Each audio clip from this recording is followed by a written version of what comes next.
Okay, so on to kind of the last two questions here, I suppose. So looking at this next one again, we're doing something similar again. We have a line here, tangent to the circle. We're finding two possible values for k. We're going to use that same perpendicular distance formula. So this time again, I need to find my center, which I'm working out to be 4, 5.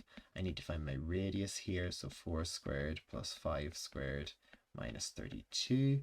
Which is going to be 16 plus 25 minus 32, which is going to work out to give me an answer of 3 then. So subbing into my perpendicular distance formula, 3 times 4 plus 4 times 5 plus k all over the square root of 3 squared plus 4 squared, and that should be equal to 3. So I'm getting 12 plus 20 plus k all over, and the square root of 3 squared plus 4 squared is going to be 5, because that's a Pythagorean triple for me there. Saves me a little bit of time by recognizing those. Multiplying up the 5 gives me 15, and then I can use the fact that I know for the modulus to be equal to 15, the section in the middle there, the 32 plus k part without the modulus, must be equal to positive or negative 15, because the modulus will make it positive regardless. So that's going to give me two answers for k, which means k is either equal to minus 17 or k is equal to minus 47 as my two possible answers. I wasn't asked in this case either to find the actual equations of the line, so I can simply stop there with my two answers for k. Okay, oh, that did not work. So last little section, then our last kind of exam question here, 2016, we're given a point x and the coordinates of point x, it off the line. We're given the slope of xc, which is the line from x to the center here, so it has a slope of 1 over 7. We're asked to find the equation of xc, giving your answer in the form ax plus by plus c. So let's use either of those points. We might use x here because that's kind of the one that's given. Obviously c there, now that I look at it, we do not actually have the coordinates for c there. So finding the equation there using xc, y minus y1 times the slope times x minus x1. So minus minus 1. So y minus 6, 1 over 7 x plus 1 over 7. I'm going to multiply across by 7 here. So 7y minus 42 equals x plus 1. X minus 7y plus 43 equals 0. Okay, so that's my equation for the line xc. I'm told now C is the center of a circle S of radius 5. The line 3x plus 4y minus 21 is a tangent to S and passes through X as shown. Find the equation of one such circle S. Okay, so we're given now the line L, which we can see in our diagram there, that passes through X and obviously is perpendicular to the line here. That I'll mark in pink here, that goes from my radius or from my center out to that tangent line. So since I know it's perpendicular, I'm going to start by finding the slope of line L. So the slope of line L is minus 3 over 4, which means that the perpendicular slope would have to be 4 over 3. Okay, 4 over 3. That's going to be the slope of this pink line here. So the slope of my pink line is going to be 4 over 3. I obviously here know that that line is going to go through my initial point here. Okay, I know that that's going to go through my center point, but I don't in this case actually know the point of tangency. So this point here in the corner where my tangent line touches my circle, I don't actually know the coordinates of that point there. So where I'm thinking, oh, maybe if I was to find the equation of that line and then use that in order to work out maybe point of intersection with the line that we just worked out, I'm actually seeing here that that's probably not going to work for me in this case because I don't know the coordinates of that center line.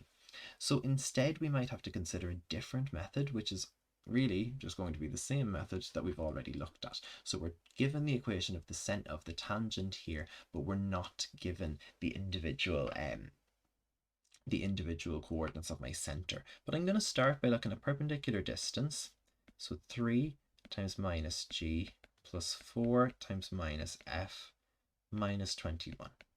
Okay, and I'm going to put that over square root of 3 squared plus 4 squared, and that should be equal to 5, because 5 is my radius here. So simplifying this down, I get minus 3g minus 4f minus 21. As we had in the last one, that's going to be 5 on the bottom, equal to 5. and I get minus 3g minus 4f minus 21 equals 25. So we've got to a certain point, but again now we've kind of come to a standstill here because we've two unknowns, and if we were to try and solve this, we could square both sides. We could take that middle value being the positive and negative of 25, but we still have two values. We need another bit of information, another equation here that could help us. So looking at, I suppose, the information that's given to us, what I had said at the start was that this pink line was a line that the center lies on, but if we look at the question, we also have the yellow line here that we know that the center lies on, and that line is the one that we were asked to find in the first part, and typically we're not asked to do something for nothing. So since we know the center is on this line, what I'm going to do is I'm going to take my center coordinates and I'm going to sub them into this yellow line here. So subbing in minus g for x and minus f for y. And what this is going to allow me to do then is it's going to allow me to express either f or g in terms of the other variable here. So I think looking at this, I'm going to rewrite as g equals 7f plus 43, and that's going to mean that I can sub that immediately back into this modulus format here in place of g, and that's going to allow me then to eliminate the other variable from my question here. Okay, so let me just get rid of this number here as well. Minus 21 equals 25. So simplifying all of this down, minus 21f minus, let's see, 3 by 43 is 129, minus 4f minus 21.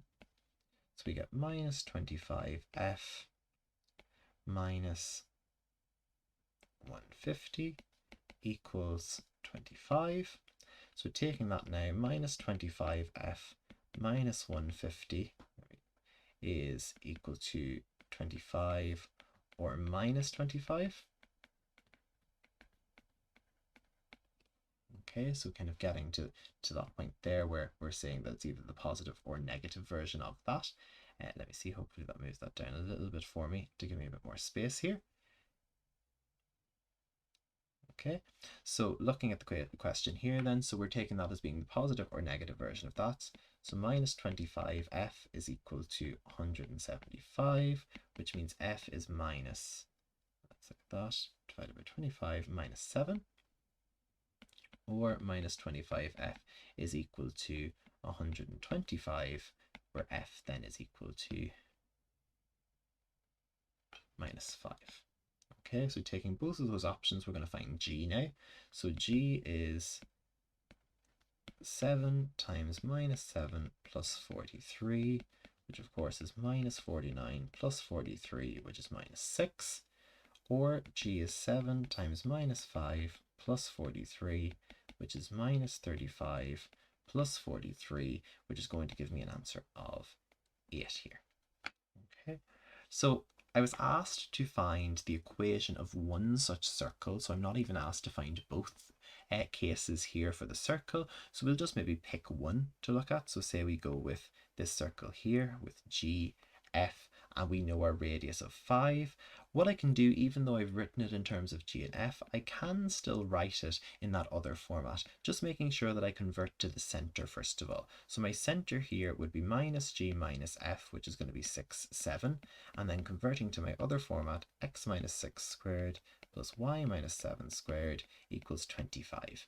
If we take the other case, it would be minus 8, 5, which would be x plus 8 squared plus y minus 5 squared equals 25. So my two equations for the circle there. So what we should see, I suppose, across all of these really is that the most common rule that we end up using is the perpendicular distance. So 9 times out of 10, if we're doing a tangent question, we're probably going to have to use perpendicular distance, or if we're finding equation of the tangent, I suppose we're also using that idea that the radius is tangent and using that to maybe construct a right angle triangle, for example. But really it always comes down to the fact that line from the center to the tangent point will be perpendicular to the tangent, and whether we use that for triangles, for Pythagoras, or we use a perpendicular distance, it's generally one of those two tools that we're using to solve the questions.